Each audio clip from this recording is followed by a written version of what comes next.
This is Wild on 7th, your favorite Wild podcast. Did you guys see this? This is unbelievable. What is that all about, Kinger? Get in here for the real thing. Like, let's get weird. Maybe I blacked out trying to figure out what was going on. Doubt, worry, fear, because that's what we're breaking the mold on here. Welcome to Wild on 7th, presented by Pilot Games. We're here until it's here. And welcome back to Wild on 7th, your favorite Wild podcast, presented by our friends at Pilot Games. Again, make sure when you're out having yourselves a good time, whether it be, catching some hockey day last week from the local pub or in between games at your tournament. Tournaments seems like every weekend right now. Grab one of their tablets, maybe a pizza, have some fun, win some money.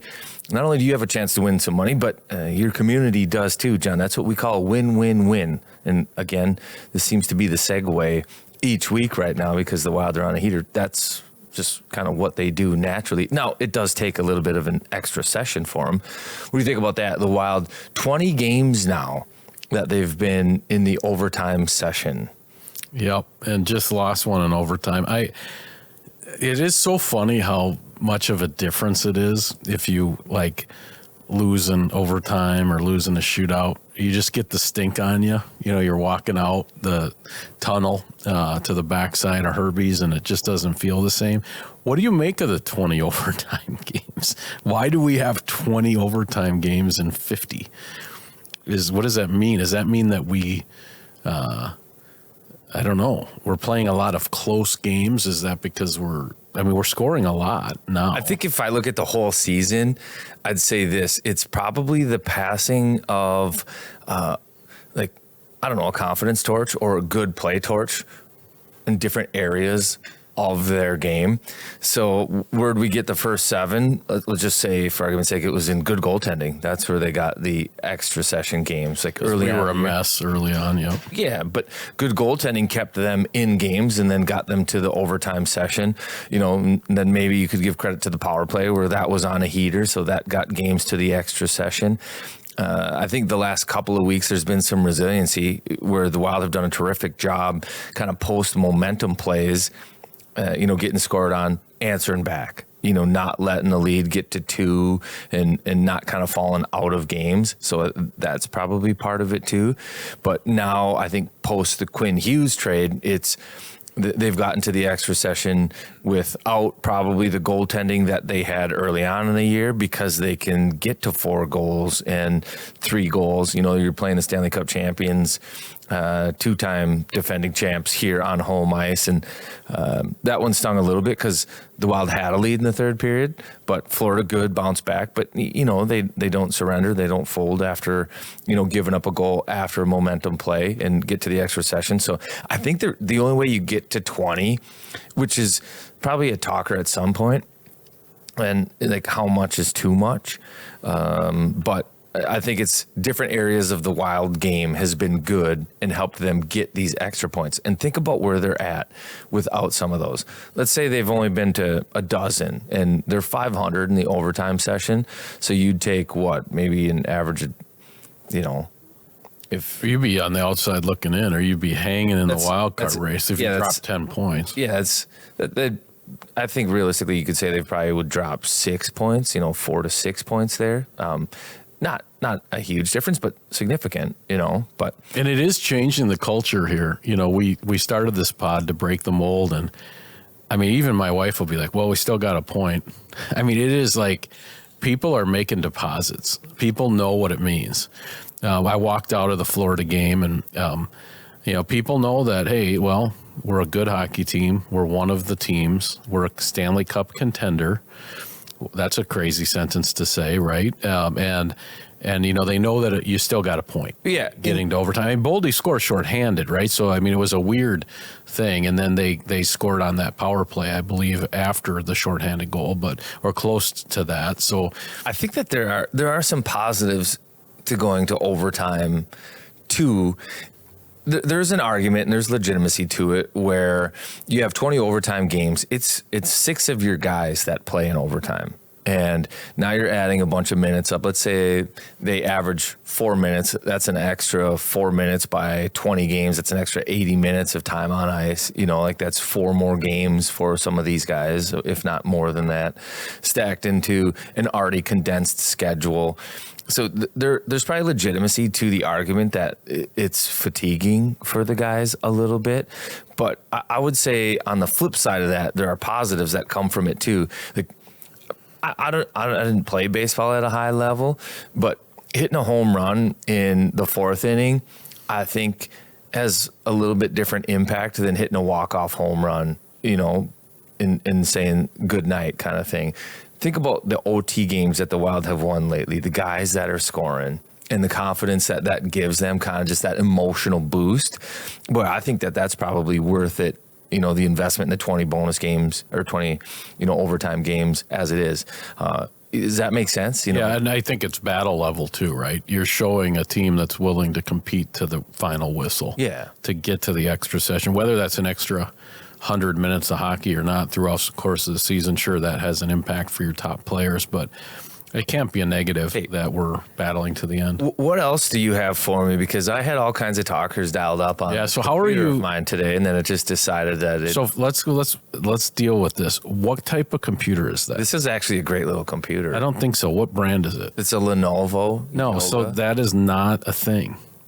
No, you need to get an Apple computer. Can you have an Apple computer at the Wild? Yeah. Then why do you have something called a Lenovo? That's like wearing Lotto tennis shoes. Because this computer's it has potential. British Knights. So it's like a dual tablet screen computer. Have you seen this? Have I walked you through this thing? I know it's cool. I've seen how you can make it fold up and all that. Yeah, into the game sheet. So it's like a double tablet within a keyboard, so I can get the game sheets up during the game. But that's like, that is like it's a Palm Pilot though. Like there's a whole operating system, like Apple. So you know me, I'm an idiot, right? I leave the water running at my house. I miss meetings. Pizza oven's always on. Yeah, I've left pizzas in the pizza oven. But the Apple is made for the people that struggle. So if I didn't save something, it's automatically saved. What just happened to you losing your notes happened to me on an IBM PC Junior. I wrote like an 8-page paper and I lost it. I had to rewrite it. Still stings.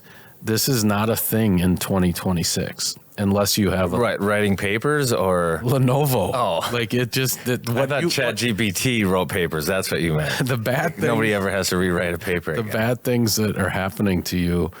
You're blaming it on the computer, which I kind of appreciate. I love the display and the keyboard and all that. I'm sure it folds up. You can put it in your pocket. That's really cool. But if it doesn't save your work, I think you could maybe get an add-on to an Apple, like a little monitor magnifying glass. I see this stuff all the time on my feed. Maybe, maybe I should treat this computer kind of like, I don't know, the weight room treated Craig Berube or the puck treated Andrew Burnett. Little segue here. Have you seen this, by the way? I saw Berube, but I didn't know how he got hurt. What happened to him? All he said is he basically went up and kind of owned it and said, I have to address this. It's like the elephant in the room. Well, he has like 100 stitches in his head and a black eye.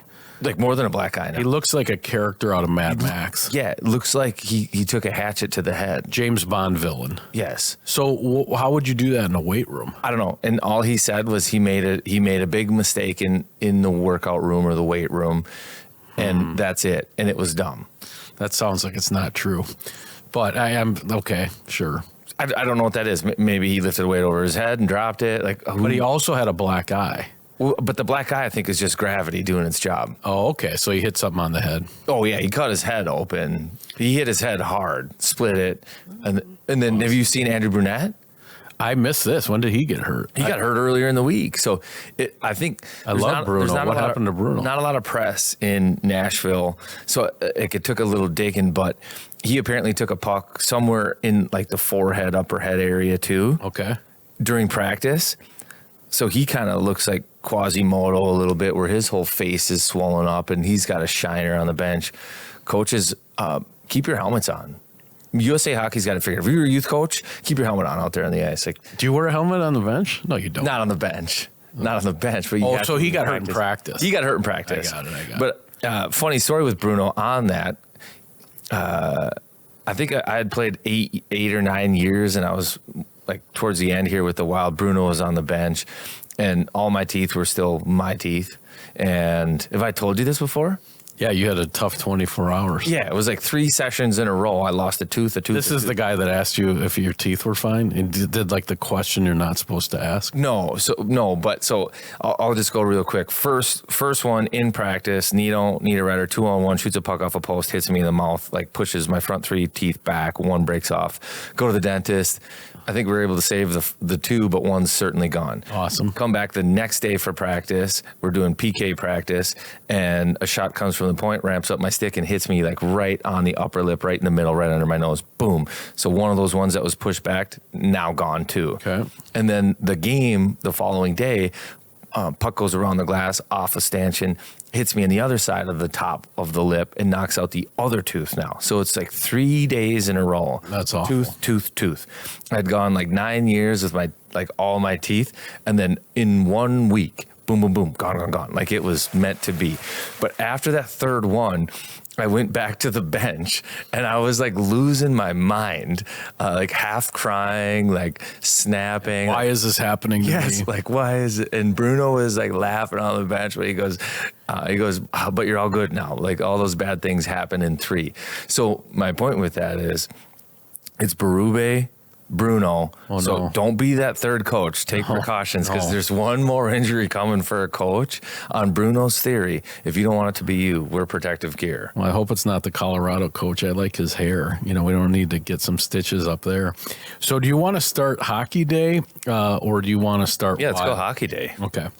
Well, first of all, the graphic with the stacked pucks of the staff that was working, and you were on the top row. It was alphabetical. There you go. I know, but Thanks, still pretty good, right? Like that had to make you feel good. Like Walls was under like 16 pucks and you were on the top shelf. I was going to go onto the comments, but it felt like a reach, so you got off to a great start. There's only 2 pucks on the top row from what I recall. And so I watched it. I like the hockey holiday. I'm down for all of the vignettes, and this is why we made the jersey the way we made it, and kind of college game day of hockey, community hockey. But talk about boots on the ground. Were you warm? How long a shift? How do you prep for these high school games? First of all, like the fact that you guys are calling these games, and you must have had to day trip for a couple days on these teams. Like I don't even know how you do it. Give me your kind of boots on the ground hockey day, Hastings. Yeah. So. I love hockey day too, because it's turned into more than a day. Now it's a week. The local organizing committees have figured this out. They're kind of like, we do all this work. Let's try to have it impact or let as many people in the community experience it as possible. So the programming starts like a week ahead of time, and it's hockey day is like the final day of it all before things get taken down. You got an American League team playing. Yeah, how about that? Veterans out there. You got we had other high school games. We had an NHL alumni game out there on Wednesday. I think White Bear Lake played a game earlier in the week on that same sheet, right? The same night that. So we had an NHL alumni game. I saw that World against North America or something. Yeah, U.S. How did you do? And I spanked. But as I recall, you were semi-retired. I can't get you to come out. Like, how did you perform? Oh, no points? I think I had some points, but we got spanked like 9-3. Did you score a goal? No goal. I didn't even register a shot on goal. Okay, but you got some points. Yeah. What do you think plus minus? Good question. I bet you I was close to even, maybe. So you had your guy. Yeah, we had our guy. I spent a fair amount of time in D zone coverage. That's for darn sure. So they get 9. Who are the Uncle Ricos on the other team? Just like this, playing like it was still their glory days. No, these guys were just flat out just good. Just depth. Yeah, like 9 different scorers kind of thing. Yeah. Oh, Danny Cristo is good, and their guys can score. Yep. Danny Cristo, he was George North Schrader, Dakota, right? He haunted us. Yeah, Ryan Potolny, Their scorers just scored. Like they get a chance, boom, it's in. But, so that, took an L there and then watched the White Bear game after. But the ice was perfect. Ice was in great shape. So the guys at Rink Tech that have done Hockey Day for a long time, like to be able to manage the ice in all these conditions, I didn't realize either, but they're actually heating the ice. Yep. So it's minus 13 out. They're heating the ice to get it to like 17 degrees to be able to be playable. Yeah, they know what they're doing. They do know what they're doing. So the ice was in great shape, despite the fact it was like super cold. Usually when it gets real cold like that, you'll get big ice chunks that flake off kind of, and you'll have like a tough surface. But no, that was perfect. How long was your shift on Saturday? Early. It was like 8 a.m. I was there like before 8 until it was all done. So right, 12 hours, 8 to 8. Wasn't there? Thank goodness for the setup and the infrastructure there. They had like actually buildings with warmth and area to kind of spread out. The locker rooms are real locker rooms. You know, it's not like they rented a lot of the RV. Yeah, you just have to rent a trailer and people dress in it kind of. These are legit locker rooms, heated benches. So I think that thanks to the infrastructure, the cold wasn't anywhere near as big of an issue as it could have been on that day, but it was still frigid. Like you couldn't be outside for more than a couple of minutes at a time. That's great. I heard a story from Hockey Day that warmed my heart, Carter. Just made me so happy. I heard that Warroad came down, the girls, to play Edina on the rink earlier in the week. I think they were already down in the cities, and Edina said, oh, a little bit too cold. Can't play. Which, by the way, is just a great power move by Edina. That makes me so happy. But to their credit, as I understand it, they played the game at Braemar. They got all the youth out to watch the game, but I just love that. I love because I'll do that. Like Saturday morning, they'll be like, "You want to play at Podvin Park?" I'm just like, "No, too cold." I love saying it. I love writing it out like that. But I thought that was just awesome. So credit to the Marble Cake for just saying, you know what, this is where we draw the line. It's minus 10. I think there's more to that story than that too. Well, the Warroad was like, we've already driven down. Like we want to play. We're going to play outside. And Edina's like, nope, we're good. So then I think Warroad got on the horn and started looking for called White Bear. They were calling everybody. That's like, how I heard the story, because White Bear wanted to do it, but you can't. And other teams were like, oh yeah, we'll do it. But you can't play an extra non-conference game, right? So that's how I heard it at the gym. And the guy that told me from White Bear, they were trying to make the game happen. And all I could think of is that is so awesome. I love that. Like, be who you are. Like, this is too cold. We don't need a gimmick. We don't need to play outside. We don't need pom-pom hats on our goalie's helmet. Like, we've done that, been there. Like, yeah, it's just too cold. It's going to be uncomfortable. Just awesome job by Edina. I love it. And I'm not ragging on them. They cleaned it up. It's great. There's nothing good about it. It's great. There's nothing good about it. It warms my heart. They stole Warroad's opportunity to play on that. Warms my heart. Think about that. I love it. Okay. So that's just great. Thank you. Warroad, I'm with you. I love it. I love it. And then on TV, these jerseys from Hastings were awesome. Yeah, they did a good job. This Duran map, I watched the whole thing, the guy talking about it.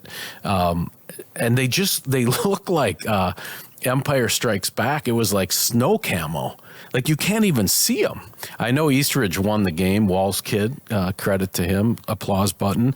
By the way, Rex Walls with a W. I did go on to, a lot of people were going on the phone to see if Walls is the kind of guy that names all of his kids with the letter W. Doesn't, just Rexon. You're thinking like WW. Yeah, like WW. You know how some families will do like the pick the letter thing. But those unis were awesome by Hastings. And then flyover. The flyover was sweet. A flag bigger than Perkins. You know, that's how I decide the size of flags. The military, the painting with the mom and the daughter, Terrence Fogarty's maybe from Hastings. That is just an unbelievable painting of her, like saying, and then this was like College Game Day. If you watch it on TV carts, like you're going to like cry 3 times. And, and she's saying it's not that that painting isn't just about me being supported, me supporting my daughter as a parent, who gets sent away. It's also about my daughter supporting me in the military. I was just like, oh my God, it was awesome. So I love the hockey holiday. They raised a bunch of money for Skate It Forward and community hockey.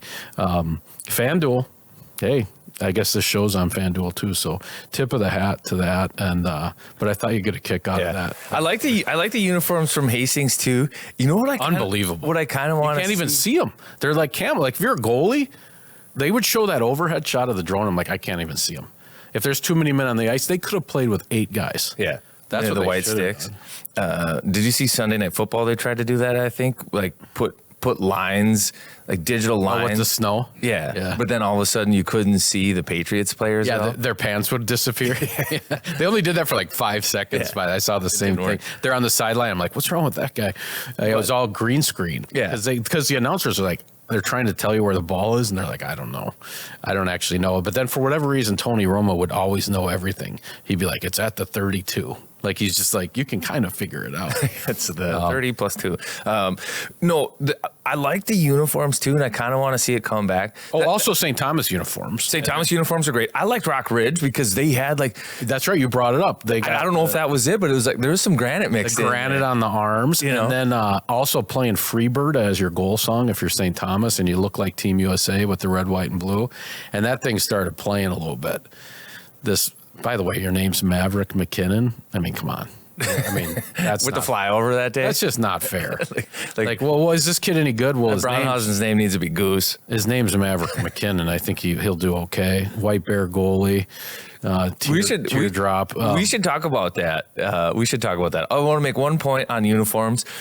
I think I like a lot of times the pants will have a vertical stripe down the side in color, and then I think St. Thomas has had stars, but a continuation of that same stripe down the side of the leg, so it looks like a Cooperall. Because a lot of times you'll get horizontal stripes on the socks now. Yep. I like it. Like I think it's old school. It's like a Cooperall. Yeah. But like the full line all the way down the side. Actually, Team USA did that for a while. Remember when the stripes went to the front? Yeah. Those are kind of cool too. But can I give you a little more shenanigans, or you want to stay? Hold on, I wanted to stay because I have one more point to make. It's a little ironic, in whatever. Again, I want to give credit to Hockey Day and the LOC because they organize things that everybody in the community and close to Hastings. It's a big town, small school, but the girls played Park. The boys played Eastridge, neighboring cities, and then the final game was Rockridge, so the North came down. But St. Thomas Cadets, so a military aspect too, because United Heroes League was a big part of that, like that. Now the irony is, and NIL is starting to show up, I think, in high school hockey, and we can talk about that. This feels like a whole But the irony is St. Thomas might be losing the guys that you're talking about to the USA program in a year or two, right? So they're wearing the red, white, and blue, and they might continue on and wear that because Maverick McKinnon and the goaltender Owen Ryan, both like great top-end prospects, and they're going to St. Thomas right now. But it's going to be hard for these schools, and this is where Hockey Day, it seems like roads were intersecting at Hockey Day there because it's protecting community-based hockey, which is so great when it comes to Minnesota. But at the same time, like now high school kids, and we talked to some of the coaches. You asked how we prep for it. We talked to each coach for an hour, try to figure out their team. You know, we can't watch video. There's some stats, but there's no beat writers to read on it. So it's kind of word of mouth. You got to do your homework. That's how you get the information. But talking to coaches, their high-end players have way more options than they've ever had before. So with junior kids from Canada coming down to play U.S. college hockey, that opens up a bunch of spots. There's like 100 kids that played junior hockey in Canada last year that are now playing Division I or Division III hockey here in the States where they couldn't before. And now those jobs are open. And who's getting those? It's the high school kids. Maverick McKinnon, I think his rights are with a junior team in Canada, and doesn't mean he has to go play for them, but it's now it's an option like it's never been before. So Minnesota high school, it's interesting because there's so much to protect with how great it is, but now because the college game, the NIL money, that's brought more Canadians down, and it's affecting high school hockey because these kids are getting opportunities to go play junior hockey and make money playing junior hockey at 16, 15 years old. So yeah, the borders are open. there's so much more pressure there. I just think you had one of the all-time lines in the broadcast. You said development should be a crock pot, not a pressure cooker. Don't chase it. I'm sorry. I even look at college hockey. U of M's having a terrible year. A lot of their guys left. Some of them left and the coach didn't think they were going to leave. I still don't understand it. So why in the world would you not stay in high school or college? You're the big man on campus. You're at Sally's Saloon, whatever. You're the king of the world Titanic. And now you're in the American League, or you're billeting up in the BCHL, eating soggy subs. Even Mason West, play your senior year. What's the hurry? If you're good enough, they'll find you. I completely agree. I'm a big college hockey fan, and college hockey's fundamentally been changed this year by all these 150 kids coming in from Canada. But I hope most of them stay. Or the other thing that's beautiful about Minnesota, I really think it's about the base. If a bunch of kids leave when they're 14 or whatever, the special ones go to the program, that's going to happen. The best thing you can do is fill the coffers at the U8 mites, just make more players, because if those guys go on to something else, then there's another guy that's the star of the high school team at the state tournament, right? Yeah. There's another goalie in White Bear that plays because the kid and production's tied to opportunities. Yeah. That kid moves on, that opportunity opens up, somebody else gets it. But you're absolutely right. There's dueling narratives there. You got a celebration of community hockey, but then at the same time, Strobel might have a one and done with a couple of these players that he's brought in, right? And I also just want to say, and Matt Niskanen, he does such a great job with the Rock Ridge kids, and throughout the conversations we had with him, he wanted to make it as much about the kids and about Rock Ridge and about the pride of no names on the back of the jerseys. Yes. You brought that up. I thought that was cool. Yeah, and it's like he wants them to be proud of where they come from. He doesn't want it to be about him, but I do think that players go and they want to play there because of him. Strobel, great coach, college guy, understands it. Kids want to go there because of him. So athletic directors, I think that this is what I'll say to all athletic directors. I think there has to be, make sure you have a coach in place that the players want to play for. And I think that you have an opportunity to keep them, for the kids to stay. And once you create that environment with a good coach and all these other things, I just think high school hockey right now maybe needs investment in some of that stuff to make sure that they're fighting off all these pieces where kids are going to play major junior up in Canada. Infrastructure, coaching. The other vignette, I don't even know if you get to see any of this stuff. They did a bit with Strobel at Madison with Chris Farley. Yeah. His name was Farley's name in the bit was Strobel. I know, because he pulled it off a roster at some game against Denver or something. But I was just a pig in the mud watching the Hockey Holiday on FanDuel. It was great. So went to the game on Saturday, Kirill bobblehead night, made arrangements to secure a bobblehead. No waiting in line. This is pretty much like not playing the outdoor game. Just awesome. Didn't get my hands dirty. I got a bobblehead coming to me. I really like this Kirill bobblehead because he's got a little longer hair. Kind of waiting for his hair to start growing again. He needs a little longer hair. I just listened to a podcast with Fedorov. Fedorov knew you got to have long hair. But a couple notes, just random. This anthem, I mentioned this, but I figured out what it is. The Cosmaker's doing this little bit where he goes, instead of saying home of the free, he goes home of the free. And then he does or whatever it is, land of the free. So that's just awesome. That's awesome. So thank you, John DeCosmaker, for adding this little wrinkle. And this is your hot tip. Okay, I did the hot lap between periods. I didn't play the game, but did you know if you walk clockwise, doing your lap between periods, you get to smell the mini donuts. The whole time? Nope, but for a long period because it's blasting. They got a huge mini donut stand somewhere on a concourse. If you go counterclockwise, no mini donut waft. You can't smell it. So that to me, if you do laps between periods, you need to go clockwise because you get that mini donut smell. You don't have to stop and buy them. You don't need the calories. But this is the kind of stuff I'm unpacking for our listeners. You go counterclockwise, that's a choice. So we're not going to smell the mini donut. I have so many questions now. Is clockwise the inside track and counterclockwise the outside track? You know, because if you're I'm trying to think. If you're on a 2-lane street, you're right. So clockwise is inside. No. Clockwise is outside track, I think, is how it works. And donuts are inside track, so it's jumping over. You can't smell them anyway. It's jumping over counterclockwise. It is blasting. Those buckets are large, like whatever they're doing with the mini donut thing. So yeah, that was happening. Maybe you just have like a dead nostril. You think? I'm telling you, it's true.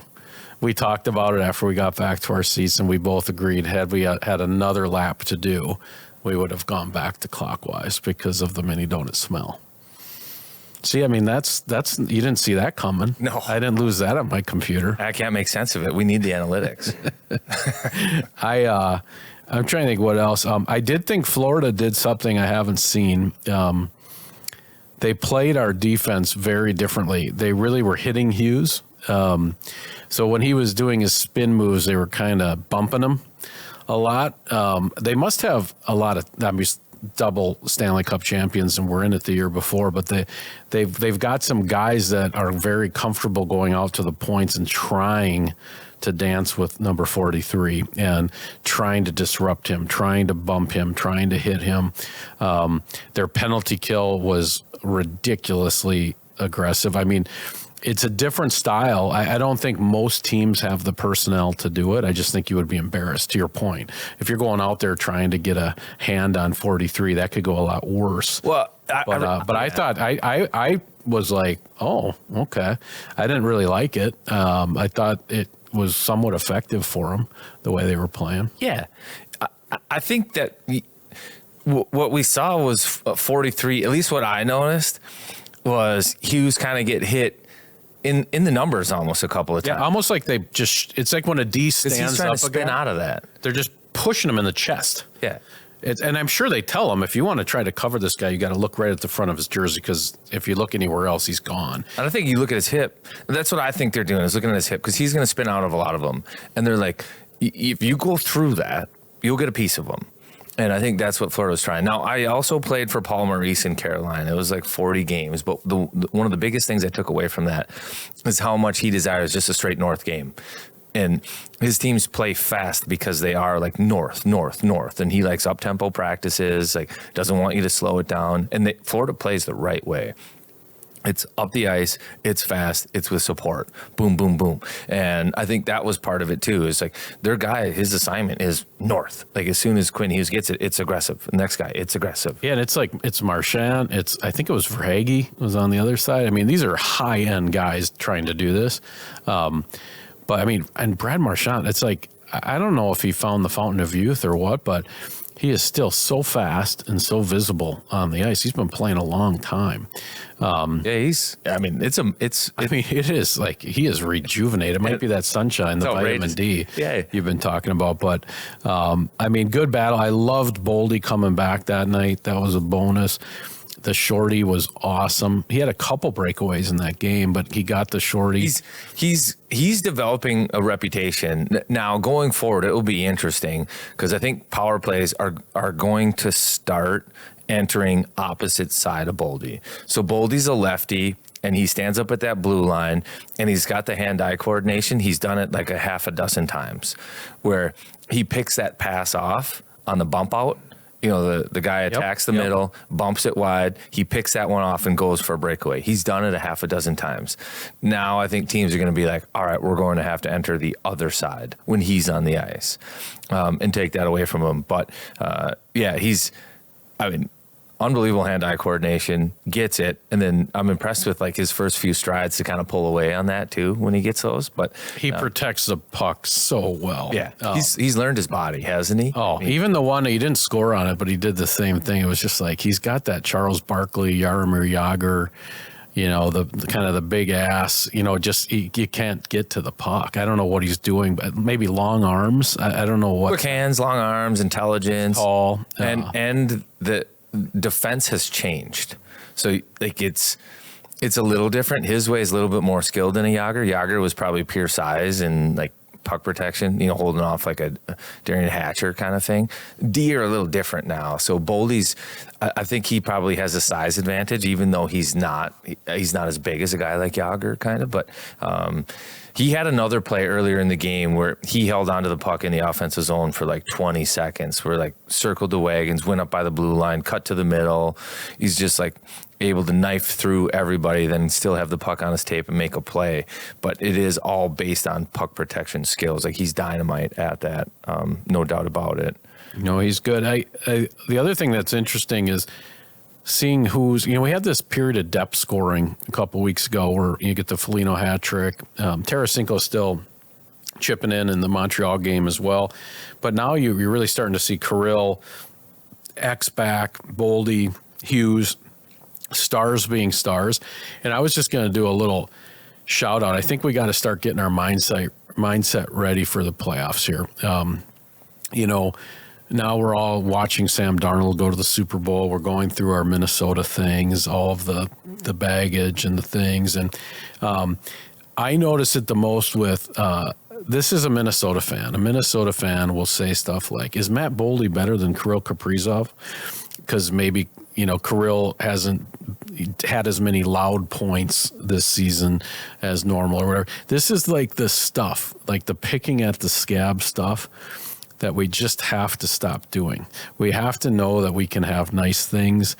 I was so happy to see Kirill really kind of start kind of having those leadership goals and some of those, big assists to win in overtime and scoring goals and getting kind of that on that front foot. He's had a great season, just to be clear, but like just kind of starting to rise up because we have to start believing now. We have to stop thinking about how this can go wrong or, oh my God, the playoff format, top three, Colorado, Dallas, it's just like, this TRIA practice today. I couldn't find a parking spot coming in here to do the podcast because there's so many people here. I asked Cart, I'm like, is school canceled today? And I don't know how all these people are here watching practice. There's not a lot of wild practices that you can go to. Yeah, that might be part of it. But I mean, clearly people are buying in. So let's just get rid of. Yeah, it's an exciting team and a good ticket to get. And right stop. Now. We have to shed all that old stuff. We have to think more like Billy Guerin, where he's like, I don't know what all that stuff is you guys are talking about, but don't get any of it on me. I want to talk about a couple things. One, eventually, we'll get to this next, what we think the Wild maybe need as the deadline approaches. But before we get there, I kind of want to talk on the fact that role players are helping get the Wild through the dog days of the season right now. Middleton goes out and fights. Marcus Foligno goes out. Again, we talked the hockey gods exist. Marcus Foligno goes out and fights. He gets a hat trick the next night. His dad's in town. Stars start to align. But Tarasenko, the role guys are delivering right now, and they're playing their role, and that's promising. Hartman's doing his thing. Yep. And goal scorer. We continue to talk about Boldy, Kaprizov, but these other guys doing like their job within the team, I think goes unnoticed because you just kind of expect that's what he's supposed to do. It's his job, but it's not always that easy, and but they're getting big contributions in role from Trenyan, who, he's so fun to watch. Yeah. Sturm, it's starting to show up on PK and faceoffs and in his role. And you could go up and down the roster, Marcus Foligno and I'd like to see Jake Middleton. I'd like to see Vinny start to pop. I mean, it's interesting. You think back last year, he's carried us through some stretches of last season, where he was really scoring a lot and getting us through kind of the desert without Kaprizov. JoJo would fall into that category. JoJo's rocking. He's a role player. He's headed towards 60 points instead of 30, which is just mind-boggling. And his role is complementary offense. Yeah, but imagine you start getting masterfully. the Vinny chipping in, and you're getting, Jake playing more offensively now that he's playing more minutes. Yeah, I agree. It's both. It's both the role players like Yurov and it's letting the stars be stars. I also, I can't remember if I touched on this, but I think Jared Spurgeon being the captain of this team, it's gone understated how important it has been, his acceptance of some of these things in the name of winning. Like his roles have been kind of diminished, not the power play. Quinn Hughes is going to run the power play. Second pair. Yep. Yeah, second pair. Maybe not even second power play, but PK guy. So he's like your second pair PK guy. Like kind of accepting a role, not a role player, but accepting a role, understanding like, hey, I'm the leader of this team. I used to have these things. I used to be the guy that had a leg over the boards first shift in overtime. Now, now it's going to Hughes and Faber and some of these other guys, but doing it with grace and with leadership and tugging on the rope the same way everybody else is right now. Like the role guys and the leadership are doing such a great job right now, and I don't think it gets enough credit. So just want to throw those guys a bone. No, I agree. And do you want to tell me about how you're staying warm as we come down this important stretch of the season? The furnace is working, and thank goodness. And it's all because of a nice little tune-up from our friends at Aquarius Home Services. And the weather actually doesn't look like it's warming anytime soon. So if you want to make sure that you're not caught out in the cold or with an ice box inside the house, you're going to want to look up our friends at Aquarius Home Services. They have $98 off any furnace repair right now. You can have them come out, check it up, kind of tune it up, which is all we needed. Furnace was good, but tune up, then you get a little guarantee after the tune up. But from their water treatment to the furnace to the electrical, you name it, for something you need at home, they've got you covered. Aquarius Home Services, earning the right to be recommended. They're just a click away at aquariushomeservices.com. And how about our friends at Cub Foods? Because it's coming up on Super Bowl season right now, and we've got to get prepped for that TV tray. Yep, I had a tough day yesterday. Got excited about this Stidham. I don't know. I was on the wrong side of both football games, but that's not Cub's fault because game day calls for serious snack runs, and Cub has you covered. You can save $5 when you spend $25 on Pepsi products, Gatorade, Frito-Lay. You get the 24-pack for $9.99 when you use your My Cub rewards card. They've got Lay's potato chips carts, 2 for $6, and Pepsi 2 liters, just $1.99 when you buy 3. More snacks, more savings. Let's shop happy at Cub. Well done. Yeah, that was good. That made good job. Good job. You're doing great. Let's talk about what they need. Let's transition into what they like. What we feel they need, because there's a and what and I don't think you want to play into kind of the anxieties of the fan base, but what they might have to give up to get some things. That's probably the frightening part. But you've mentioned that you think they need another playoff guy. So I know everybody's fixated on center, right? Sure. Okay. But I think we need another prick. We need a guy that's really hard to play against, kind of cut from that Sam Bennett cloth. Ryan Hartman has a lot of this. Like, I think the Sherwood went where from Vancouver? Who got him? San Jose. That's super weird, but that's a bummer. But maybe Braden Shen. Like, I want a guy that if he's on your team, you love him, and if he's not on your team, you hate him. And the reason I say that, you saw it in the Florida game. You saw it in the Kings series, the 2 games.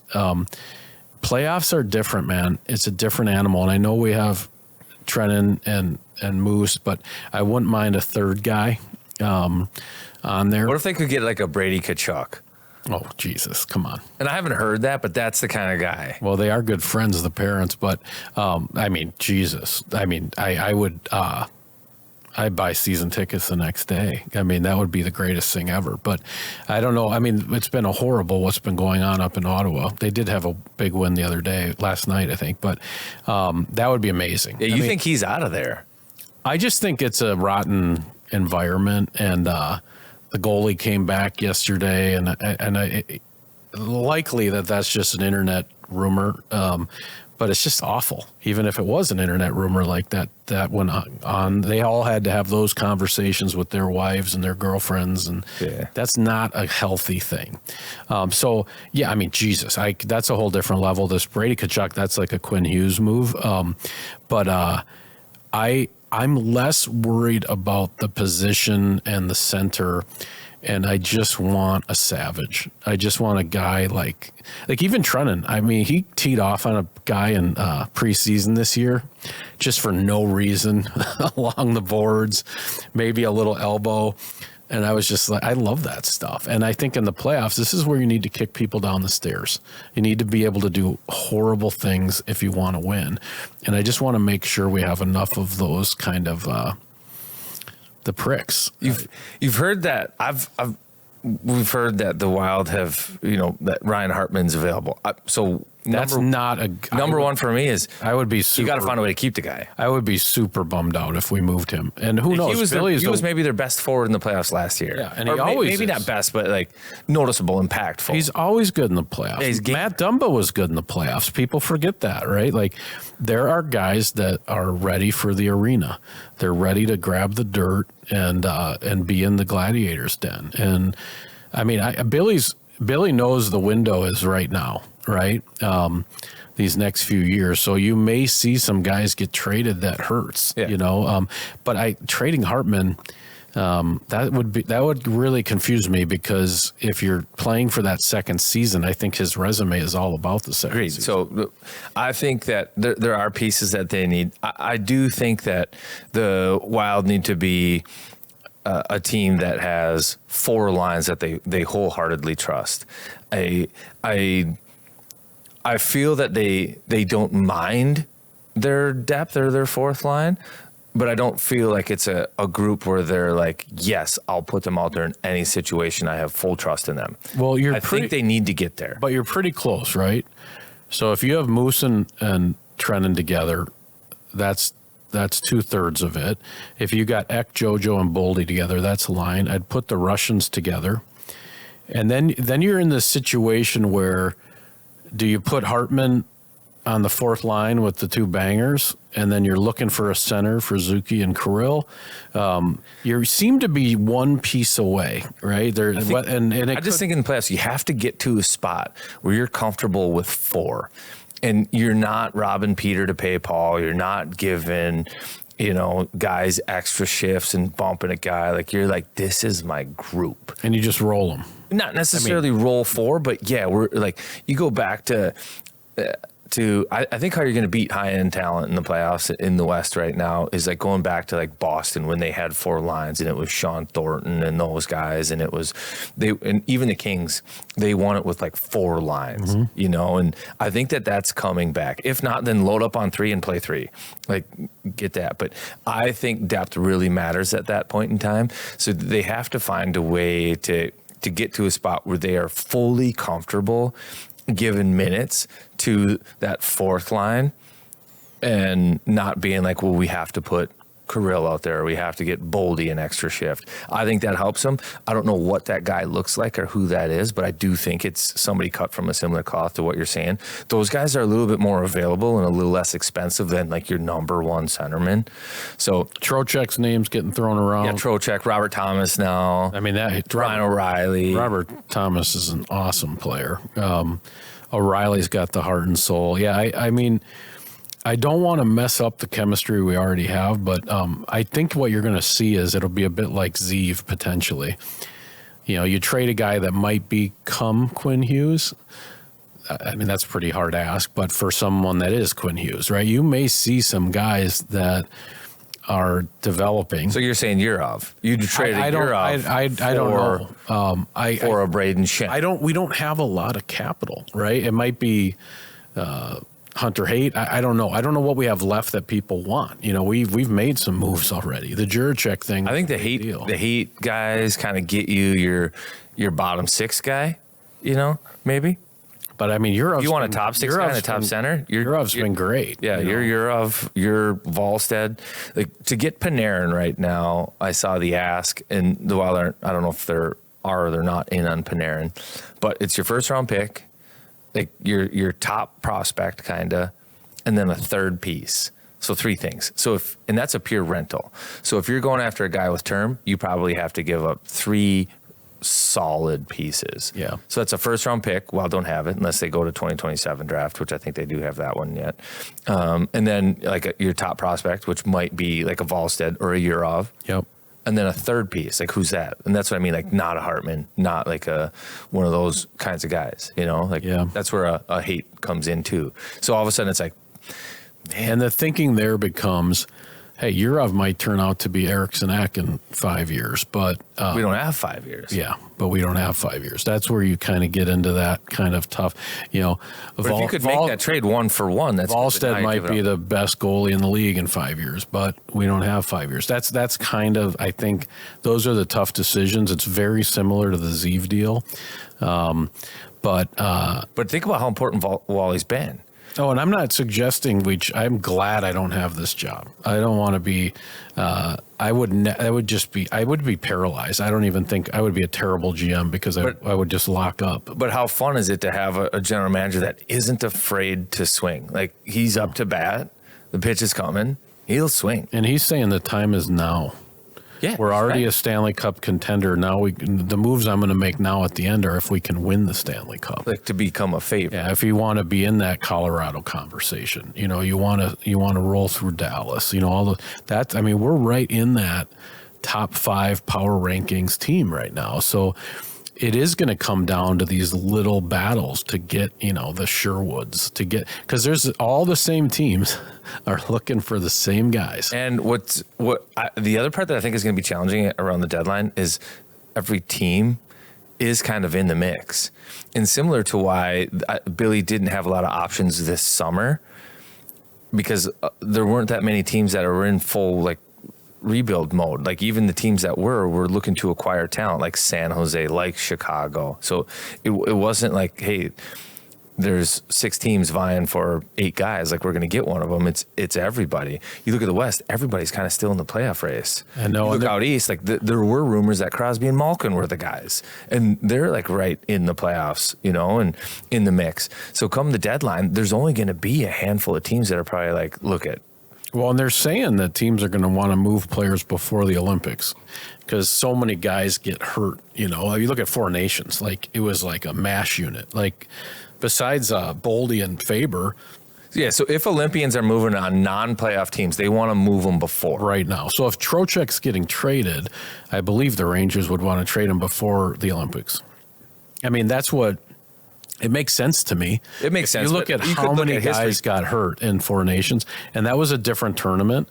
I don't know how physical the Olympics will be, how much they'll let them be physical, but I mean, all those. I can see both sides of this. Kachuk was out for the whole season until playoffs after 4 Nations. I'm not a capologist, but remember Gus Nyquist? We acquired Gus Nyquist, and he didn't play a game until maybe like the second game left in the regular season.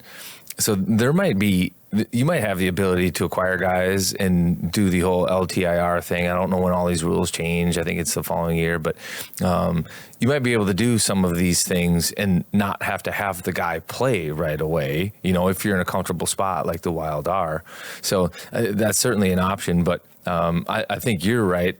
The sellers would like to have it done before the Olympics because they don't want to be dealing damaged goods. It feels like there'll be one more move. That kind of feels like that last bit because other teams are going to be making moves, and Billy seems like a guy that wants to look his team in the eye and go, hey, I had my guy. Yeah. The names that intrigue me, I don't know that it's out there, but Kadri, I think, would be like your playoff guy with some sandpaper and a center. Like he might be like. Did Evander Kane already move? His name was being thrown around too. Yeah, he doesn't play the middle, but he would be a good guy, I think, to play that role a little bit. And then obviously the other centers too, but. Kadri is exactly what I'm talking about. Yeah, he's exactly just like can score, can rat, can. I'm telling you, man, it's not the same sport. It's not even close to the same sport, the playoffs. And so there's just, we might need one more dark alley guy, that makes me feel more comfortable because we got a lot of skill right now, but I think we need enough guys to put fear in the other team. Like, oh, geez, obviously our guest today is the GusBus, which is awesome having him back. The Wild are going to go. I think that's breaking news. I don't think we mentioned that. We've got the GusBus. That's right. We like to, bring people in through mini donuts and other stories, and then eventually bury the lead that we have the exactly goalie won. We know that the listeners are here to listen to us. That's what they want. They want to hear the Cub reads, how we transition to Aquarius. So we got a couple games against currently non-playoff teams.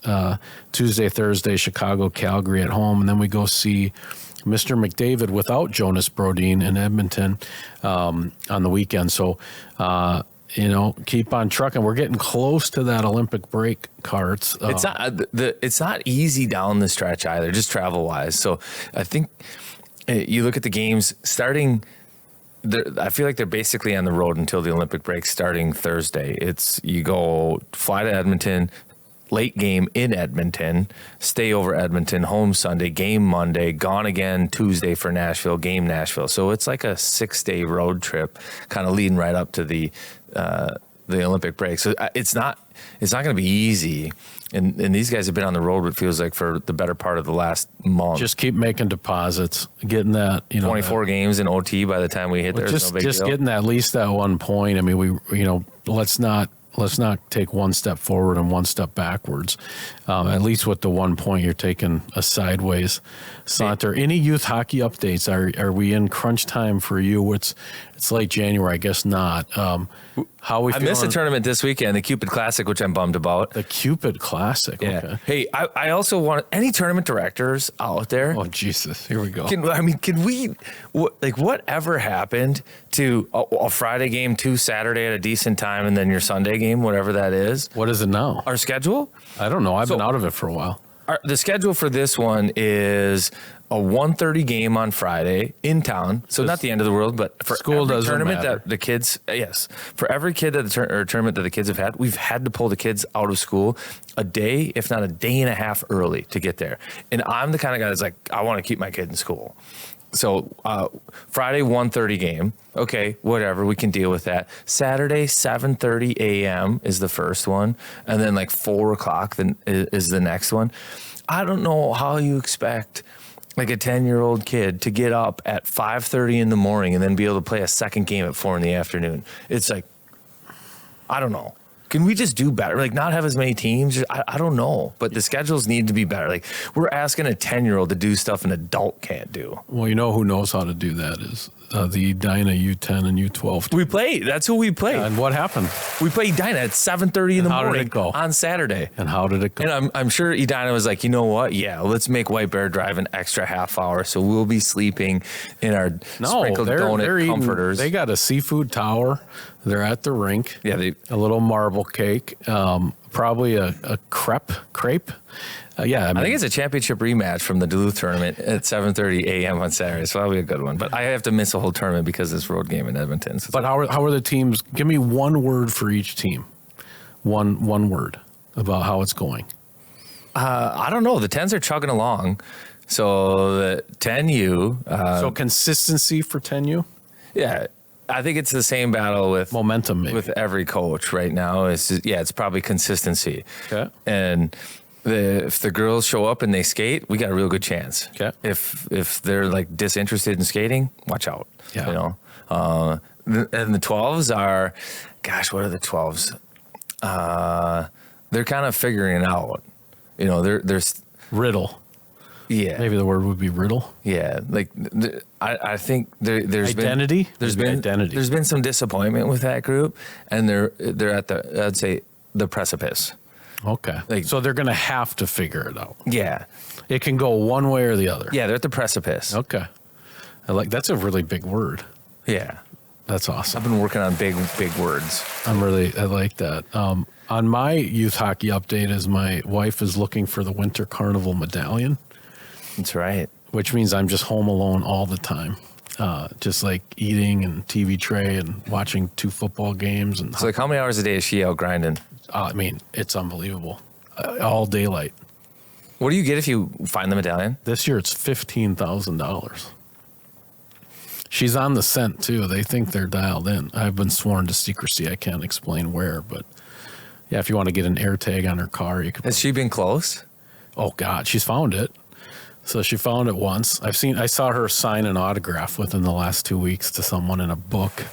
And yeah, she's in the kind of a delta force of two guys that have both found it twice, and they are like. So there's like a super group. Well, there's multiple super groups. There's a guy that's found it. There's a guy that's found it. There needs to be a documentary on this. There was No Time for Cold Feet, but it was like 25 years ago. But there's a guy that's found it 3 times in the last 5 years. And I'm like, well, was he out there hunting? And she goes, well, he just comes. He's not even a hunter. He just picks it up. What do they say? You're not a fisher, you're a catcher. This guy just, like, as I understand it, he just walks into the park when he knows where it is. He moves a little snow, grabs it 3 times in the last 5 years. Wow. So he's kind of doing a Pat Mahomes. Is he like a Ken Jennings kind of guy? Like just he's young, the clues, knows everything, shows up. He's younger than most of them. Is he going to be hosting the medallion competition soon? They've formed a little alliance with his group and their group. So, yeah, I hope she finds it. There's a big like postpartum period after the hunt where she's pretty depressed. When she doesn't find it? Just when it's over. It's not really about finding it for these guys. It's like, it's a community. You know what we love about Stacy's? There's a big build up to the state fair. Then there's their little postpartum after that. Yeah. Oh yeah. And then it's the medallion. Oh, the medallion is a whole different world. Like you could say arguably that there's nobody more Minnesotan than Stacy. She's all conference. Yeah, for sure. All state. Yeah, all state. That would make more sense. Thank you. But yeah, no, she's dialed in. I hope she finds it. Good luck out there today.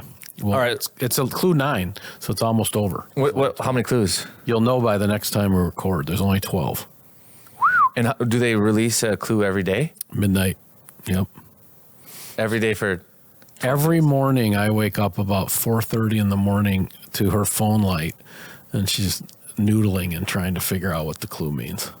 Doesn't stay up for it to come out, but wakes up at like 4 in the morning. Dude, can't wait till ChatGPT finds this medallion. It's gonna be so. Oh, AI's involved this year, but I think the organizers have had to figure out how do you outsmart AI and keep it analog, keep it vinyl. But yeah, it's a whole world. Should we go over to the GusBus? Should we take? Yeah, well, let's get to the GusBus. But you're on a heater, so we got to let you stay on your heater. We've got some trivia here. Oh, geez. Yeah, we don't want to pass this up, especially because we just had a couple of 25th anniversary game with Flower, Stahl, Goligoski. I think it's a little bit too cold to do trivia today. Because you didn't come in here and I'm going to reheat the questions. I'm going to sit this one out. It's too cold. Is Willette's closed? Oh, I love it. I love you. Good job. Small town on the west side with a dream. Okay, let's go. I'm ready. All right, here we go. First clue. Drafted first overall. I'm in. Marc-Andre Fleury. Shit. Yikes. I'm dead. Well, how many first overall have we had? He was first overall. You should be able to guess this right now. First overall that played for the Wild. Oh my God. I know who it is. I know who it is too. Number 98. Oh no. Can we Second clue. Yeah, there we go. Sophomore season, 73 points in 75 games. Wow.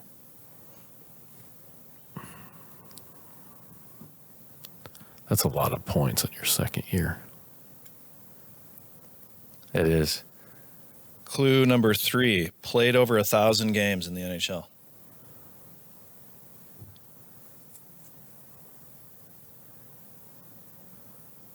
Yeah. I feel like I think I know, but I'm not going to go. Why would I have you? more questions. Why would you? Yeah. I just spazzed. 5-time All-Star.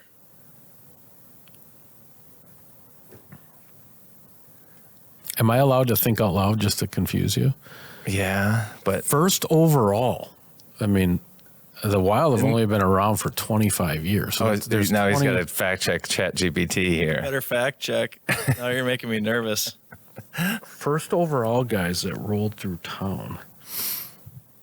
I mean, when was Stahl drafted? Yeah, that's who I'm hung up on. But right now, Yeah, on clue number 4. yeah, the clues haven't like been able to like be like, yes, that's it. But I don't know if Stahl scored 70. Clue number 4. Yeah, he would have his second year. Scored his 400th and 401st goal in a Wild sweater. I'll ring in Eric Stahl. What? Oh my God, that's awesome. Okay, keep going. First overall. I don't know. I think Eric Stahl 1 overall. I don't think he was. No, because I think Stahl was in the same class as Fleury. Oh, bonus. Yeah, that's what had me hung up on. But 400 goals. One of only 6 players born in the same country that Thin Lizzy is from. Thin Lizzy? No clue who that is. Awesome. That's the point of trivia cards.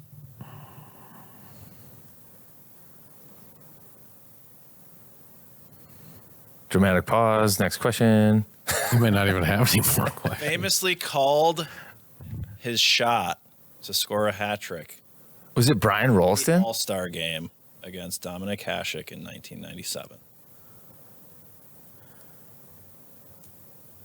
Well, I guess I'm just gonna. This is gonna be wrong, but I'm gonna say Danny Heatley. He's from Ireland. Oh God, it's Owen Nolan. Owen Nolan. Oh, yeah. No, I wasn't even sniffing that. Owen Nolan, first overall, huh? Wow. I wasn't even sniffing that. Do I get a point then? I think I get a point on the card. We gotta check if he was first overall. You know, my son.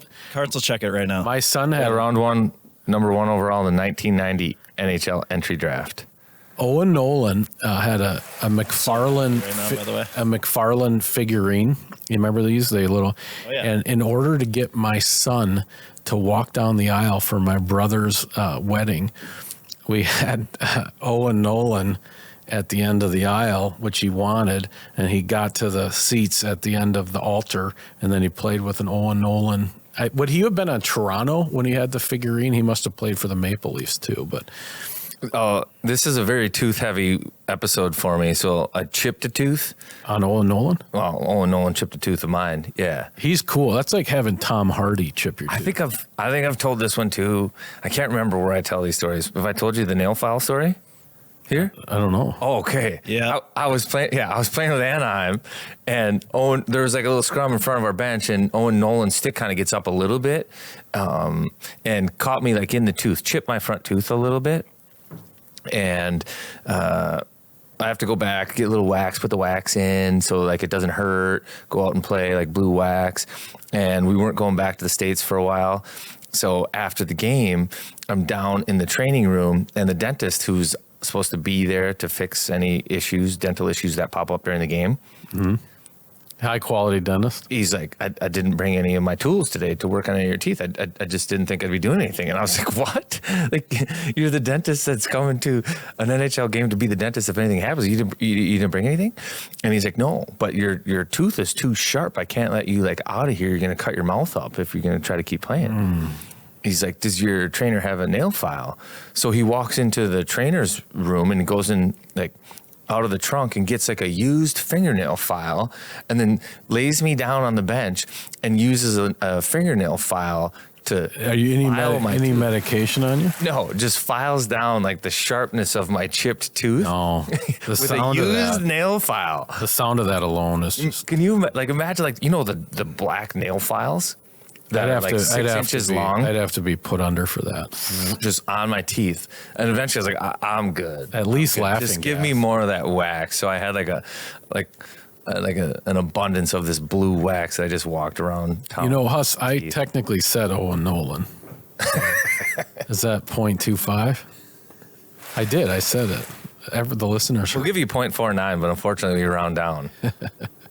All right. This guest, like all of our guests, sponsored by Duke Cannon. Earn your clean. Get their body washes. Get their hair products. Make your hair a weapon. You can look like Kempe and GusBus and Willie. get all Swedish if you want with Duke Cannon. Welcome back to the program, Filip Gustavsson, the GusBus. Howdy, boys. Thanks for coming back. Yeah, thank you for having me. I mean, this has got to have been a fun season for you. What's the mood of the nation? You got the Spinorama number 43 in your zone. You've been playing well. The team's been playing well. How's it been going? No, it's been going good. It's fun right now. Locker room is very fun, and it feels like it's a little more exciting. The games right now, we're putting out more of a show out there. A little more, as you said, the spinoramas, the quick feet, the stick handles, and a lot of 6 plays happening out there. Well, I couldn't get a parking spot for your practice today. I mean, that's how many people were there. Yeah, there's a little more Harlem Globetrotters happening this season with the Wild. It's been very fun. What's it like? You have a view of it all. You're playing well as well, but what do you notice that's different this year? What's kind of obviously they're scoring a lot more goals since we added Quinn, but when you're just staring out at it, how does it feel different for you? Well, it's very quiet. Some games, most of the whole period, we just been down in their end, and I'm just standing there. I'm like, well, they don't need me right now. I can just stand here and relax. And a little previous, usually we were circling in our own zone and just kept it a tight defense and gave them nothing. And now we're just in their zone, just circling and scoring goals most of the time. So it's a little different chances, we give up now. So you have to be ready for some breakaways or 2-on-1s, when that spinorama doesn't work out. So it's more fun, I would say. I rather win 4-3 than 1-0. Even from the goaltender? Almost, yeah. It's a little stressful when we don't score more than 1 goal like we did a little earlier in the year, and now it's more. It's nice to know you have some goal support. Yeah, they can score 2 nice goals, and we're gonna get back into this game and score at least 3 goals. So yeah. How we just had Flower in town. I'm so curious about this because you've had a good tandem couple years in a row now. It was you and Flower, and then Wally comes in. You and Wally. What's it like? Kind of the relationship between you and Wallstedt, and how does it differ from probably what it was like with you and Flower? No, it's been going great so far. His first year, he's trying to. Comes and asks, how is it playing in this arena? It's everything is a little new, and Fleury was kind of almost like his goodbye tour. It felt like every arena everyone had signs and loved him, and it was always big cheers everywhere we went, and you can hide it in shadow a little bit and just play your game. And now me and Wally's just having a good Swedish time, I guess. We have a little more personal. It's easier to be more personal when you can speak your own language. Yeah, you kind of know where each other came from. Yeah. So the goalies are talking Swedish all the time. TV timeouts, if you go back to the bench, it's Swedish. Yeah, we get shit from Tony because usually me and Tony and Fleur was always talking there, and now he's just standing there and he has no one to talk to. So he's a little pissed off right now. Yeah, the equipment guy, Tony DeCosta, just stands there stoically. You just kind of exclude him a little bit. I liked it. That's a good play. You got to buy that app where you can learn a new language and just give them a subscription and be like, hey, if you want to be a part of this, you got to do the work. I think if you buy the new Apple AirPods too, they'll translate live for you. So he'd just be wearing Beats on the back. Exactly, have an AirPod in so he can just jump in the conversation from time to time. That'd be hilarious. But so, what's been good about the tandem? Obviously, I think you guys are different guys, but you've worked well together, and things seem to be clicking for both of you guys throughout the year. I think from a team perspective, we're playing more alike. Let's say me and Fleury were completely different hockey goalies. He's flashy, more reactive, and more unpredictable as a goalie. And I would say my style and Wally's style is more being in the right position and being in the right spot the whole time. So it looks easier, but it doesn't look as cool as when Fleury was there doing his 2-pad stacks or flashy glove saves. And I think that helps the team to kind of know what goalies they have back there. They know this is probably going to happen no matter which goalie is playing. It's going to be the same thing. Like what to take away, what to give up, like kind of thing. Yep. Yeah, interesting. I think that's a great point because I noticed that when, I mean, Fleury was like Charlie Chaplin in the net, like, you know, and then that had to be hard for the D every other night. It's a completely different game in the D zone, and you guys are more comparable. What Wally seems so driven. Like when we had him on the podcast, I mean, he was just he was in a hurry to be great. You seem very. I mean, your personality seems very different for goalies. Like pretty chill, from what I can tell. A little bit of howdy boys, Swedish good time, like you just said. Is part of your role with Wallstedt to kind of like get him to, you know, just kind of, you know, relax a little bit? Do you see that as part of your role? Because Flower was such a prankster and everything. Do you do a little bit of that with him? No, no, I haven't pranked Wally, anything like that. But no, but just helping him kind of like, hey, just calm down a little bit. A little chill. Yeah, but that's always, you know, when you're coming up throughout your hockey career, you're always usually the best player on the team when you come up through the leagues. If you're under 18, under 20, all the way up to make it, and you know, when you make it to the NHL, you're kind of one of the group. You're not the best one anymore. You just, I don't know, you're one of the team kind of. You know, that's just more of a do your job. You can more melt in a little bit. You don't have to be that super flashy guy. But you know, it's in the same time you see Wally. You know, we had some shutout wins there early in the year, and he has those big celebrations to pump up the team and be that a little more big personality. So.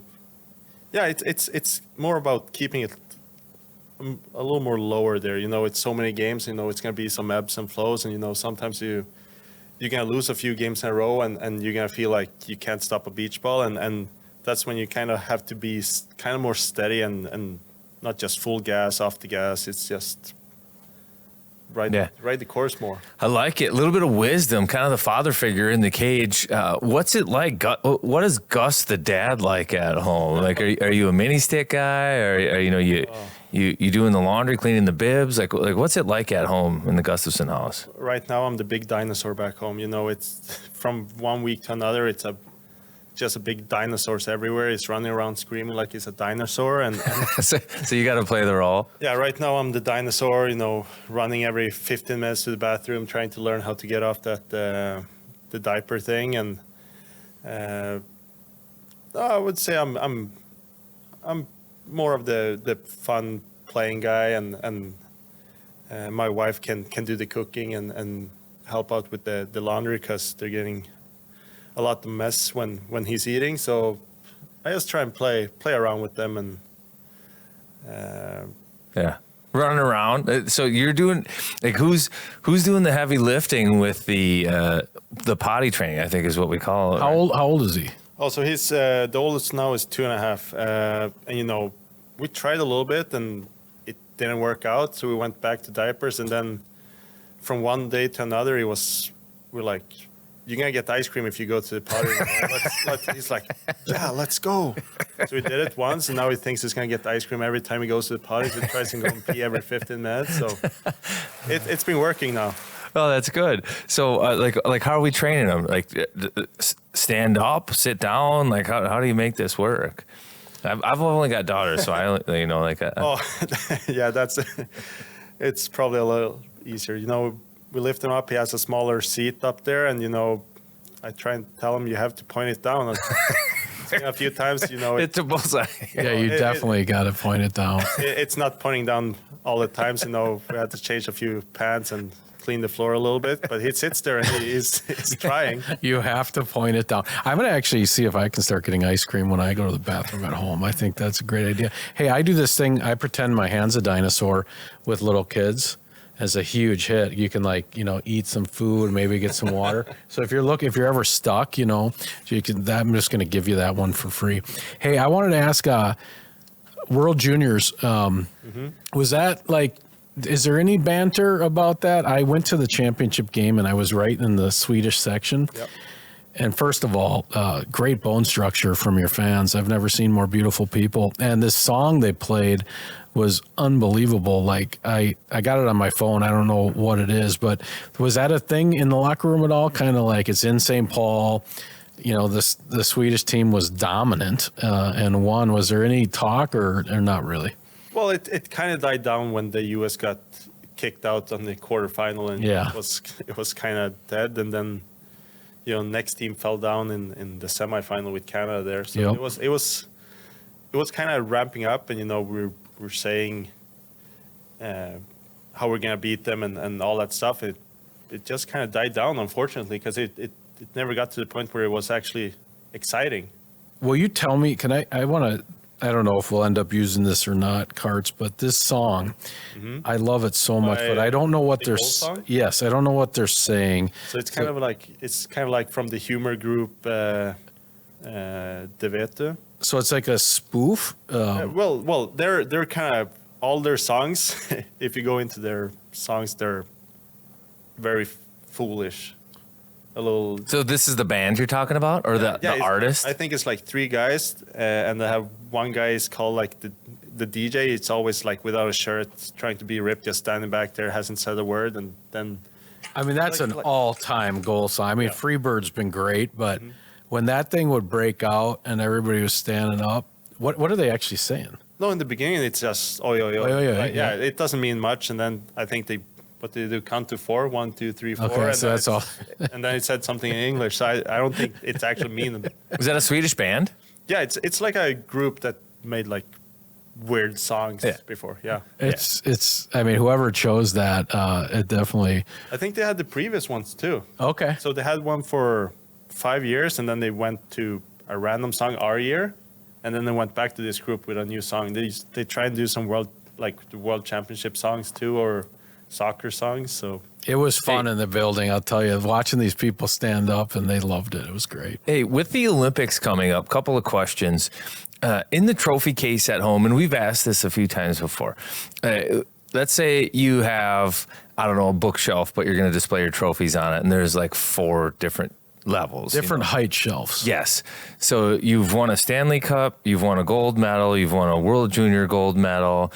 Like, which trophy is on the top shelf of that case? And can you put them in order of which one for a Swedish person, or for you? We want to know what he wants. Right? Yeah. Well,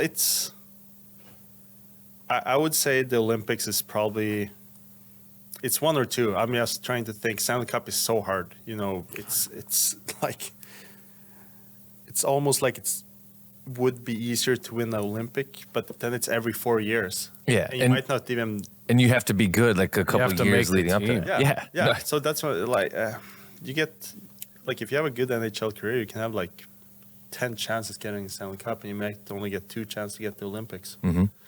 And then timing has to be good. You have to be healthy, everything else, right? Yeah. Say Olympic, Stanley Cup, World Championship, World Juniors. Oh, World Championships above a World Junior too, you think? Yeah. Interesting.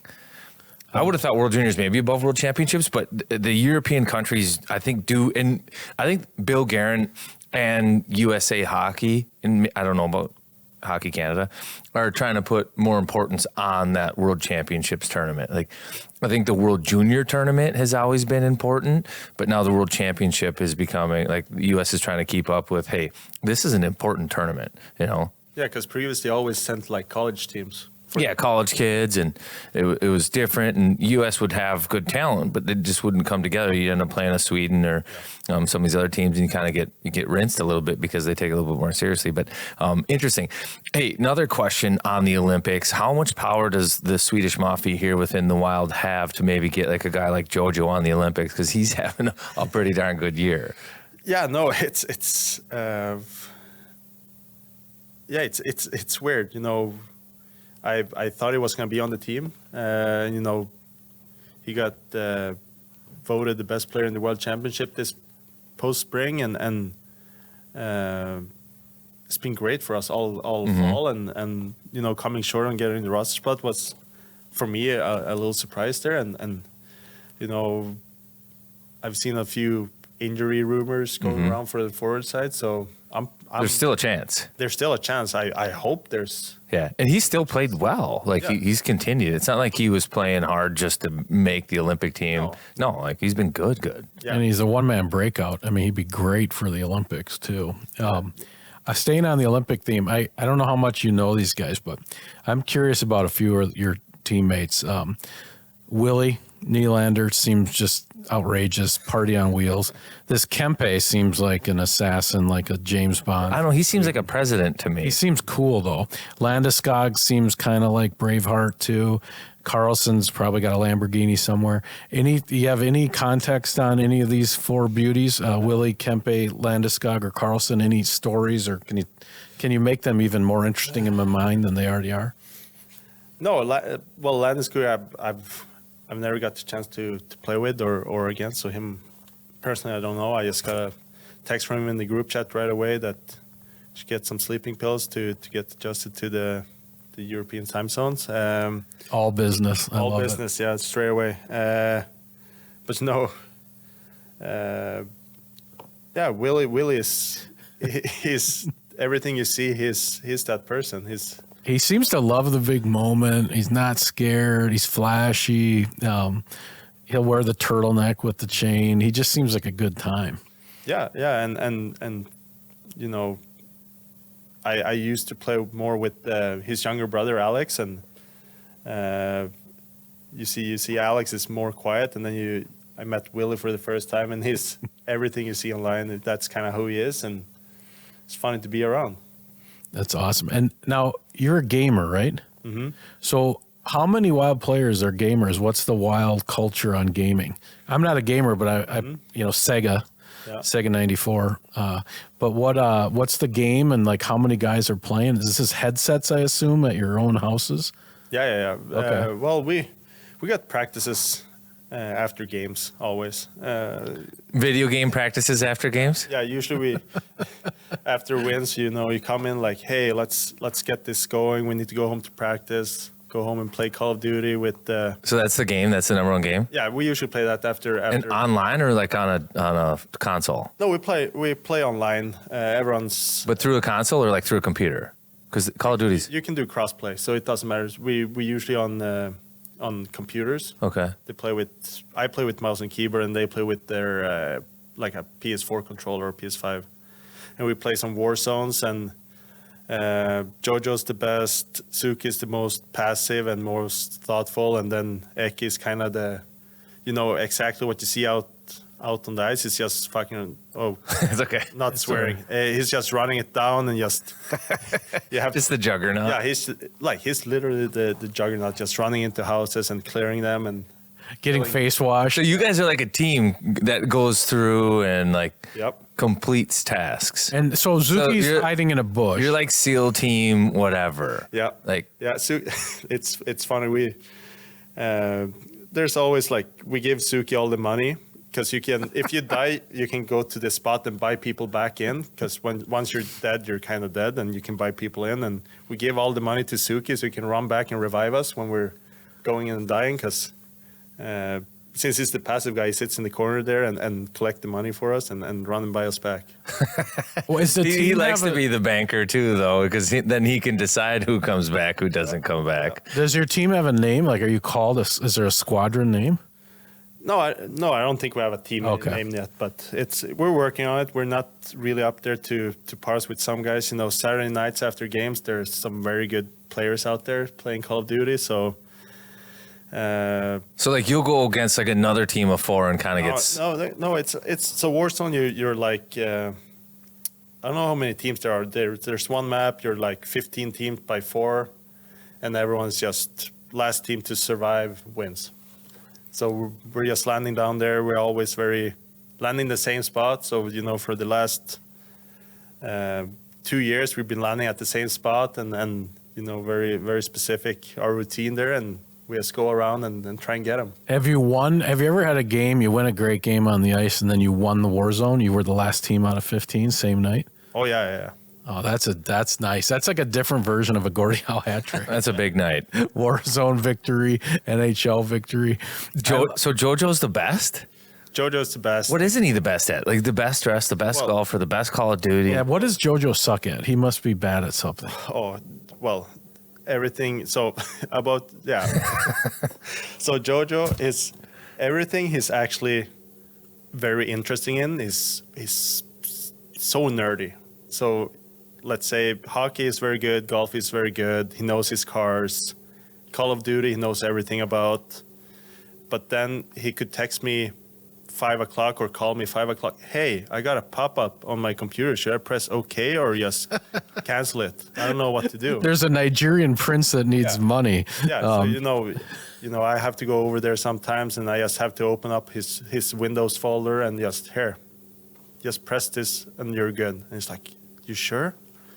So, yeah, one side he's very careful and doesn't know much, and then the other side, you know, you ride in his car to practice one day, and he listens to a Call of Duty podcast on which gun is the best for the moment right now, and it's like super nerdy. Really? That's awesome. It's like fantasy football, but Call of Duty style, like podcast. Yeah, but then it's the same with his hockey sticks. You know, one year, I think it was last year, he had red paint on his stick, and you know, Tony ordered some new sticks, and they were green because they were supposed to be wild colors. And it's just standing there. It's like, man, this green paint, it's much heavier than the red paint. You know, it's like to that point, it's just standing there. It's like, no, so now this year he ordered just a completely carbon fiber one, so it's all black and it's like much lighter, and it's just. That's the difference. We need to get it on the scale. That's the difference, right? He's also quirky about his skates, right?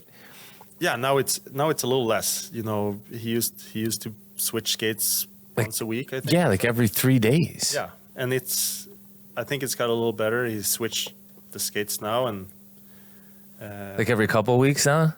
Yeah, I think so. But you know, I think we were in Toronto or somewhere, and he's trying to tape up his stick, and it's like. Come on, they're putting too much oil on my blade now. I can't even tape my stick, and it's just goes and picks out the new one. They're putting oils on my blade or something. Conspiracy. And it's like, yeah, it's so. It's Team Finland doing that. Well, it's not oil on it. It's nothing. It's just it's nothing. It's just. Hey. Yeah. Oh, well, let's talk about Ecker real quick there, because we've always wondered.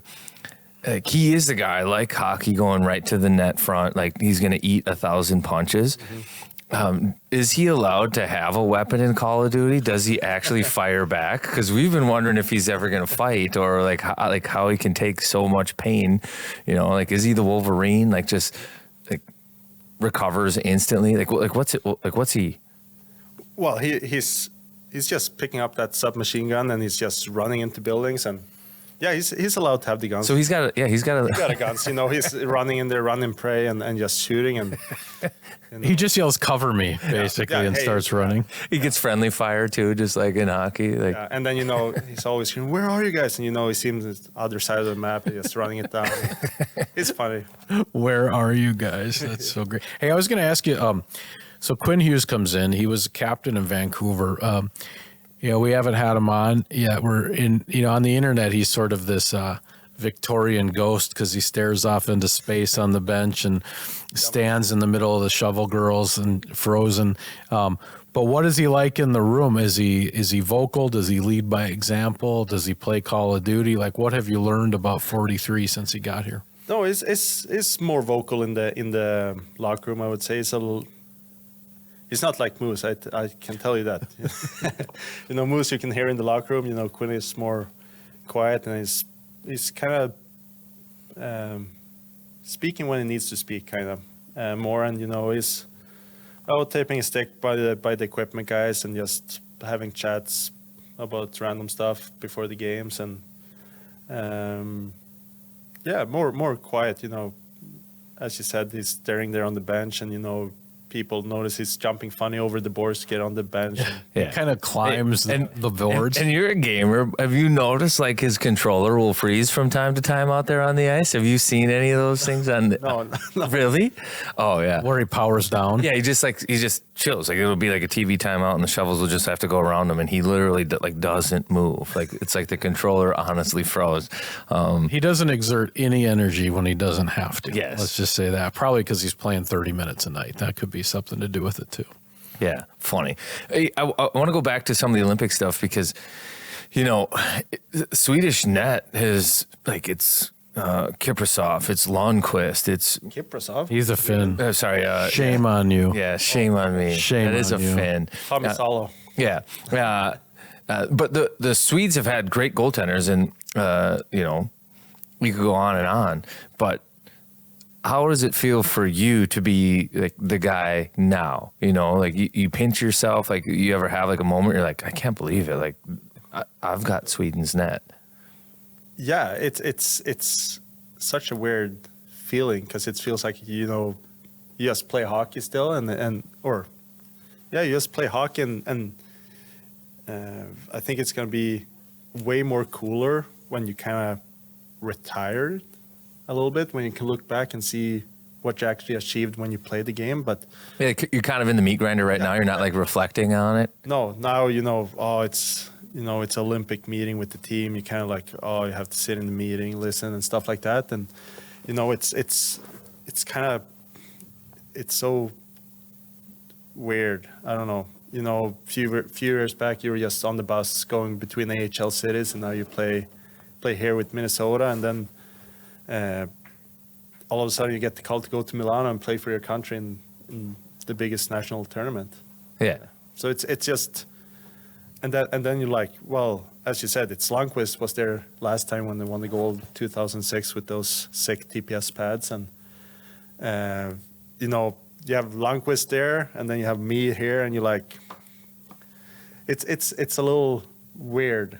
Yeah, but that's kind of the point. Is Yeah. like you are the Lundqvist now. Yeah, and like is there a moment where you're like You're going to have to start wearing a suit to games if you're going to be Lundqvist. no, but it's just like you like that's your net, like and Yeah, and that's I don't think that's it's I don't know how to describe it. It's just a weird thing to think about because all I see is Lundqvist, the best Swedish goalies ever, and, Right. and it doesn't feel like I'm there yet because I still think I can improve and all that stuff and to achieve more and no, I don't know how to describe it. It's weird. I think not being able to describe it actually makes sense. It's like you haven't had the moment yet where like you pinch yourself like this is real. It's almost like you're still dreaming a little bit. What was the phone call like saying you've made the Olympic team, and then who do you call after right away? Like, are you at home and you call mom and dad? Like what do you remember about like that first couple hours? No, I pulled out of here from Tria. I pulled out. I saw the goalie coach of Sweden, like, hey, can you call me? So I called him up, set the traffic light there outside the Grand Casino, and it's like, we really want you to be on our team, and you're like, thank you, and he said congratulations and all that stuff, and it's kind of like a short talk there with the goalie coach, calling and just kind of let you know you're on the team and that stuff, and you kind of want to be polite and that stuff, and you just hang up as quick as you can. And my parents were in town for the holidays, so he very specific said you can't tell anyone, say nothing before I think they released it the 2nd or 3rd of January, and I think he called me on the 18th of December. before the even traffic light turned over to green, I dialed my mom. That was back at the house here in Minnesota. And I called him like, hey, I made the team, blah, blah, blah, all that stuff. And we got home for lunch and celebrated a little bit, and started to look into how to get the family and family there to Milano to watch some games. So you're going to have like how many people there? Well, I think they're going to rotate a little bit. Wife and kids are going to be there in the beginning, and then I think my brother and dad is going to be there a little later. So I think they're going to rotate a little bit and see how much time they're going to be able to take off. How much do you know about it? Like Olympic Village, like rooms? Like, you're gonna have a roommate? Like, you know any of this stuff yet? Yeah, they said. So we're very spoiled now. You know, everyone, they're taking very good care of us here, and we stay at good hotels and always by yourself. And we got this email how you're staying, and it's like such a small room, no TV, twin bed. Yeah, one bed one side, and like if you reach out with your arm, you're gonna touch the other bed, and you're gonna have some roommate there. And so you're gonna have a roommate. Yeah, everyone needs to have a roommate there in that village. So I don't know how that's gonna work out. Did they tell you who? How's this gonna work out? What if he doesn't game after? No. Well, that's the problem. You know, you never know. You're so specific usually how you're sleeping. Yeah. When you get into your routine. Like if I would, it's gonna be roommate with Eki. You know, Eki's sleeping at 9 o'clock on a normal day, and you know, you're playing Call of Duty. I'm not going to bed as early, and you know, he's gonna wake up super early, and I don't wake up super early, so I don't know who I'm gonna stay with and what that problem's gonna be. Hey, when Sweden won gold, I think I have this story right. I believe they diverted the plane and they went to Sweden with the gold medal, and I think even some of those guys missed NHL games, like one game or something. They just took the plane to Sweden, partied, and then came back to the United States. I have that right? Yeah, I think so. That's the best. Yeah, I heard them. They were supposed to fly straight back to the U.S. and I think, oopsie, I think it was Sundin or someone just called up a private plane company like, hey, we need a plane to go to Stockholm, and yeah, he got the plane there, and everyone just went to Stockholm and partied and showed up and showed. That is one of the coolest things of all time. You're coming in, you're a 5-1 to win gold. So I think if it happens, I think private planes need to be involved. There could be nothing. There's nothing. That's like, when I heard that, I was like, that just gives me faith that, no matter how things change, they still stay the same. I mean, just willing to do that was so great. Yeah. Well, Carter, we need to take care of Wally then if we're going to party there. That's right. That's right. Good stuff. Keep your eye on him. Yeah. You got anything else, or should we let him get back to potty training here? Well, I did have we heard a rumor. I think this is wrong. Somebody said you had like a logo like this on the back of a new helmet, and we thought it was the podcast logo. I was so excited. I told my wife. I'm assuming that's not the case, but like in the future, you've been on twice. Mm-hmm. If you wanted to mix in a Wild on 7th logo, it would mean a lot to us. Like, this is not a thing, right? You don't have this on the back of your helmet. No, that's a rumor. But, I got a few requests. I got punked. I got punked on that. I got a few letters from Nordy about him being on the helmet, so I'm going to... Nordy can speak. Okay. No, I think he just can write. I haven't heard him speak once yet. I just got some letters there, and it's like very upset he's not on the helmet yet. It's only year 4 or something. So you're getting pressure from a plushie, and it's overtaking the podcast. That makes sense. Yeah. No. So I think I'm gonna put some Nordy there. We can put this. What you could do, the Nordy on the scoreboard that jumps over things when they yell? Maybe just a little tiny running Nordy. He can be like hanging from the street sign. Exactly. I'm just saying there's a lot of real estate there. You can make so many people happy, be a part of the community. And then I was going to ask you, last night or Saturday night, right? Game starts. I think Sam Bennett was in your crease within the first 5 minutes, like running into you. I'm like, this seems about right. I'm assuming you're a chill guy, even when, people are running into the net, or how do you, because you don't want to buy into that emotion, certainly with players like him. How do you kind of keep your your wits about you when maybe somebody's taking liberties? Well, it kind of depends on the player. I got kind of run over a little bit by Matthews there in Toronto two games ago or something, and you can kind of tell how the play develops a little bit if he gets shoved a little bit by the D or not, and there he got pushed a little bit. So Yeah, he doesn't seem like a guy that would run a goalie normally. No, so he hits the post, he falls over, I'm okay, and I'm usually just, hey, are you fine? Stuff like that. And then when it's Sam Bennett, yeah, then you have him or Tachak was in the crease a lot, and you kind of a little meaner. You try and push him a little more, and yeah. Who gets in a fight first, you or Eriksson Ek? If Eriksson Ek's not going to have one by now, I don't think so. No, it's probably me then, I guess. Yeah. The problem is I'm gonna pop my shoulders if that happens. So. Okay, so then don't do it. He had the great quote, though. Did you see when they asked him about the Bobrovsky fight? He goes, I don't fight, I score goals. That was all time. That was good. And okay, so last one for me now, because I'm concerned about him. What about Broads? Do you let him play the video games with you guys? Like, is he Swedish outcast? He decided for himself. He used to be part of the team. Oh no! And then all of a sudden, it's something in his personal life took up a lot of time and space, and he has less free time. He's less free time. He's not allowed to play video games right now, and he got kicked off the team. So he's currently suspended. He's got to work his way back in. He's got a lower body injury in Call of Duty. That's awesome. Yeah. Hey, also 100 career wins.